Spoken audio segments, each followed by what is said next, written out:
later headmaster Severus Snape, and his most powerful spells and abilities.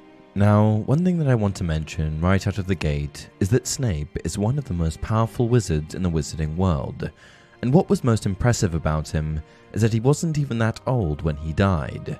Snape died at the tender age of 38, and though he wasn't quite at the level of Voldemort or Dumbledore, he was getting there, and had he been around for a few decades longer, I think that Snape may have just had a shot at being the most powerful wizard ever. Unfortunately, we'll never know, and though I'm sure he had the potential to achieve insurmountable levels of power, realistically he did ultimately fall short of besting the likes of Voldemort and Dumbledore. With all of that being said, however, Snape was still amazing, and I feel like sometimes he's a little underrated.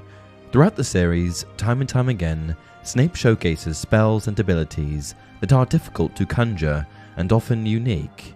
He's also a well-rounded wizard because he was never afraid of venturing into experimentation with the dark arts.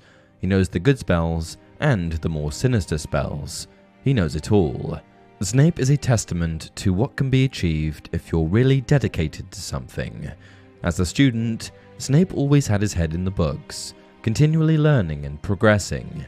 He was focused, and he didn't let temporary satisfaction get in the way of achieving more, learning more.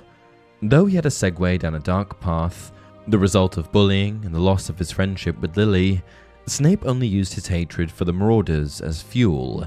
It gave him the drive and the motivation to be more, to do more.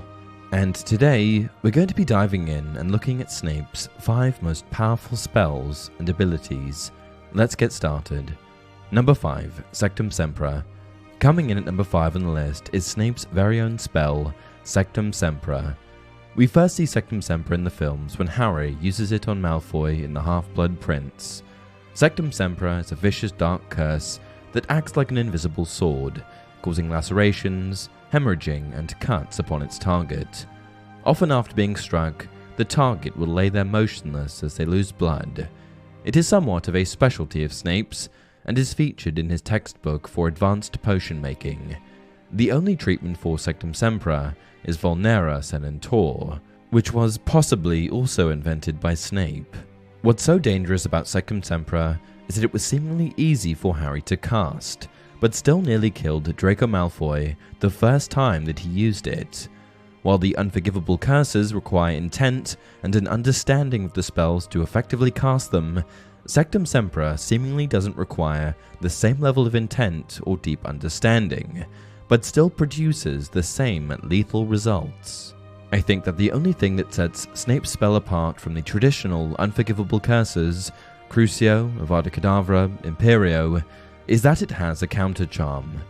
4. Creating potions. Coming in at number 4 on the list is Snape's mastery of potion making. Snape held the position of potions master at Hogwarts from 1981 to 1996, proving himself to be extremely adept at the act of making potions. Snape, having always been studious and committed to expanding his mind, was very successful at creating any sort of potion that he desired, and thoroughly impressed his former potions professor, Horace Slughorn, in his schoolboy days.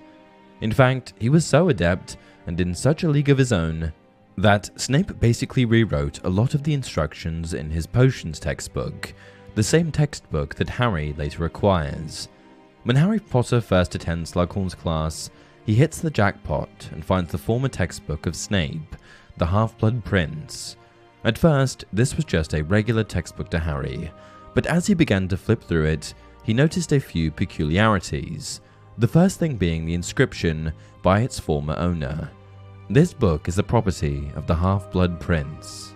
The next thing that he notices is that on each page, portions of the instructions are scribbled out, and instead, this Half-Blood Prince character had written in his own instructions that differed from what the original recipe called for, and what Harry quickly realized was that these alternative instructions were far better than the original instructions, as he was able to effortlessly produce the potions that Slughorn called for in each of his lessons.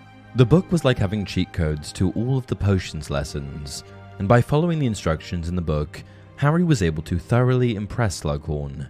This is a massive testament to Snape's prowess in potions.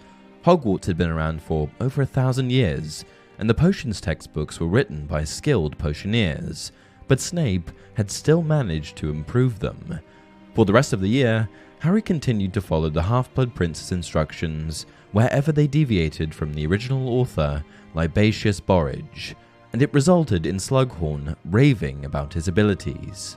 There are many potions in Harry Potter, and I wouldn't put it past Snape to create any one of them.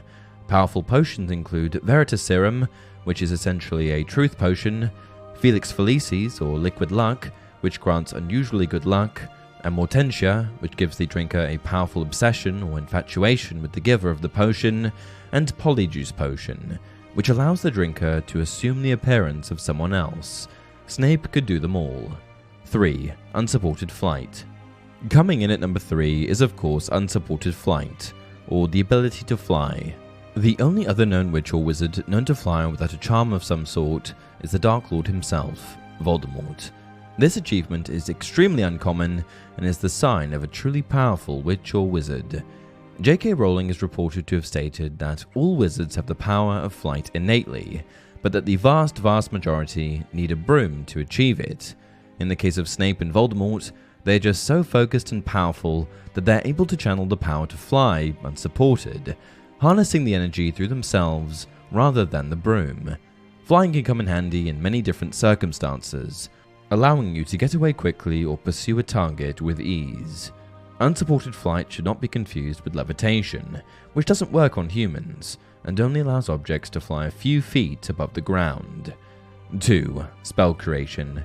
Coming in at number 2 is Spell Creation. Spell creation can be highly dangerous, and has proven, historically, to be extremely difficult. Only witches and wizards with extreme patience and an astounding understanding of magic have been able to successfully invent new spells. Snape, who exhibits both of these things, has proven himself to be quite successful at spell creation, having created a multitude of spells over the years. This list includes the Toenail Growing Hex, which causes the victim's toenails to grow alarmingly fast, Langlock, which affixes the victim's tongue to the roof of their mouth, the Muffliato Charm, which fills the ears of anyone nearby with an unidentifiable buzzing, Levicorpus, which lifts the victim's body into the air, Liberacorpus, which drops them out of the air, and lastly, and perhaps most importantly, Sectum Sempra, which I mentioned earlier. A few other witches wizards that we're introduced to have also created spells, but of all of them, Snape appears to have the most impressive portfolio, and I think that this is truly indicative of his magical ability. I can't even begin to imagine what sorts of spells Snape would have come up with had he lived a longer, fuller life. Number 1. Occlumency. Occlumency is the practice of magically closing one's mind against legilimency, which involves navigating through people's minds to access their thoughts and feelings, sometimes even influencing them. Severus Snape is a master occlumens and is perhaps one of the only people, besides Dumbledore, whose mind is safe from a master legilimens like Voldemort. Snape acts as a double agent, but is still able to deceive Lord Voldemort despite frequent interaction, and I think that this truly speaks to his ability as an occlumens, perhaps even surpassing Dumbledore's abilities in the subject. A basic level occlumens is simply able to clear their mind in the event of a mind infiltration, while a master occlumens is able to change their thought patterns in order to further confuse the legilimens. Given that occlumency is a rare skill, and that Snape is so adept at it, I thought that it was fitting that it be placed at the top of this list. And that concludes the list. I really wish Snape had lived a longer, fuller life, so that we could have seen the boundaries of magic being pushed